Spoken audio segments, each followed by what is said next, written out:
Project 27. Skills that matter. Hello, I'm Danielle, And I'm Danielle. and we are the co-founders of Project 27. So, what are we going to talk about today, Daniel? Well, last time we introduced ourselves and a little bit about Project 27. So, I guess we should take it apart a little bit and speak about Project 27 Skills, then Project 27 Solutions. But I guess because we started developing the idea through the skills bit, why don't we start there? Shall we? Yeah. Nice one. So, let me just kind of summarize it in really a brief sentence. When I think about Project 27 skills, that's to me the kind of the business, the community arm of Project 27. And as a recap, Project 27 is a registered community interest company in England, which is essentially a form of social enterprise. So the way I think about it is we are a for-profit entity with not-for-profit missions. So, what is Project 27 Skills? Good question. We usually say that it's a skills studio for disabled talent. And I think what that meant to say is really that it's a place, it's a studio, a workshop, some kind of a space where people are able to develop their own skills. Because that's how we started, right? It was a hobby project for us. We wanted to make resources available to blind people, including my accessible physics notes, some recipes, and some of the materials you worked on in terms of self-advocacy and learning disability. So things like recording stories of people, journalism, and related topics.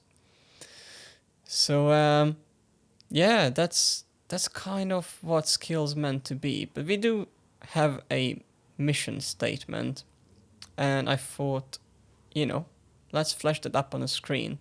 And for today, we can pick that apart a little bit, and over the next few weeks or few months, we can just take a deep dive and understand a bit more about it. Our mission is to create personalized opportunities for skills development in a safe environment for communities of blind or learning disabled people. Good. So now that we had the mission statement, we heard it, we've seen it, I guess our task is to really try and explain it. So, Dan, when you look at our mission statement, what sort of questions come to your mind?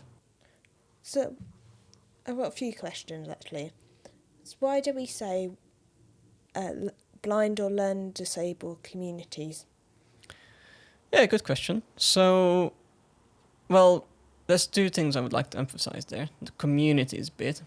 So we are not solely there for what I would call the beneficiaries, for blind people like myself or for learning disabled people like yourself. It's much more holistic, so it's the whole community around them. And when I think about it for my own benefit, I usually think of the families, the carers, the teachers, anyone who might know someone with a vision impairment or learning disability. So it could be someone, potentially a volunteer working at a charity or so on. So really, I think the emphasis is that it's like an ecosystem. It's a community of people. And, the smaller part to that is the blind or learning disabled people. So we really want to make sure that it's quite clear that those are the two main groups of people we want to support, because that's where our lived experience lies. But also, that we have slightly different angles, slightly different expertise. So even though we'll do our best to support people who might have both a learning disability and vision impairment, for example, our real strength is supporting people in different ways for instance, if a blind student wants to study mathematics or coding, or for instance, if someone with a learning disability wants to become a chef. That's where I see that statement, have its own real meaning. So, what do we mean by personalised opportunities? I guess personalized opportunities really mean that through the skills development that we hope to achieve when we work on Project 27, let it be developing our website, our communications, even videos like this, that there is, regardless of, people's interests and motivation, there's always something that they will find to their liking, to their interest, that they are motivated to learn about it. So we don't want to say we support only developing your digital skills or only your cooking skills. What we are trying to say is that, if you have an interest in something, if you're determined to pick up some new skills, you want to grow as a person, come to us and we'll find a way that's personal to you, that's something that you're interested in, you can develop in your own ways, but it will also contribute to our shared vision and shared mission. I think that's kind of it. But what's your take on it? I really think the same. I think having people's opportunities to do stuff for themselves and to develop their skills by themselves and have help to, like, as you said, with cooking, like developing how they would love to cook and like understand what cooking is. Yeah, and it's important to emphasize that we have some themes of interest. For example, a science and technology collection and a lifestyle collection, which include things like digital skills, maths and physics skills, journalism, cooking. But these are our own interests, and people might have something else. So we want to find a way that they can fulfill those desires, so to speak. So how do we do this in a safe environment? Well, that's quite a question. I think you're still figuring that one out, isn't it? Yeah. But definitely, the intent is there. So I would almost describe Project 27 Skills as a bit of a entrepreneurship as a service. So you join as a member, as part of our community. You get personal opportunities to develop some skills. You contribute to, like the overall product, if you'd like.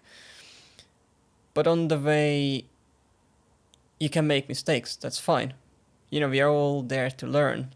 So we want to make the learning environment as realistic as possible in a legal company, in sort of the practices that you would see when you're employed anywhere else. But we all have kind of the same values and the same culture, that it's okay to make mistakes as long as you're learning from it. And I think that's the best way to learn, really, to make mistake, figure out where things went wrong, improve on them.